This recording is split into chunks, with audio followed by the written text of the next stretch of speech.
আজকাল মানুষ গার্ডেনিং করতে ভালোবাসেন।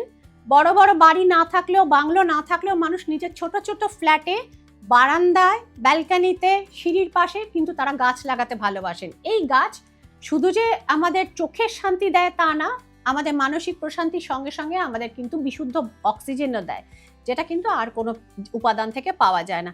কিন্তু প্রচুর মানুষ শখ করে বিভিন্ন রকম ক্যাকটাসে তাদের বাড়ি ভরিয়ে ফেলেন।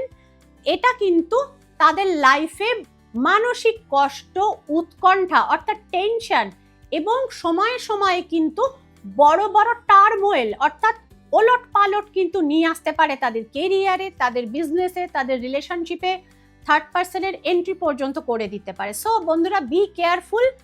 আপনারা সবুজ পাতা দিয়ে ঘর সাজান, সবুজ গাছ লাগান, সবটাই ঠিক আছে, কিন্তু কখনো কাঁটাযুক্ত গাছ বা ক্যাকটাস দিয়ে বাড়ি সাজানোর কথা চিন্তা করবেন না। তো খুব কড়া রাশি ছাড়া এই ক্যাকটাসগুলো কিন্তু আপনার জীবনে কিন্তু দুর্ভাগ্য বয়ে আনে। সুতরাং সেগুলোকে দূরে রাখাই মঙ্গল। ফলো করুন শ্রীময়ীর টিপস, হাতে নাতে ফল পান।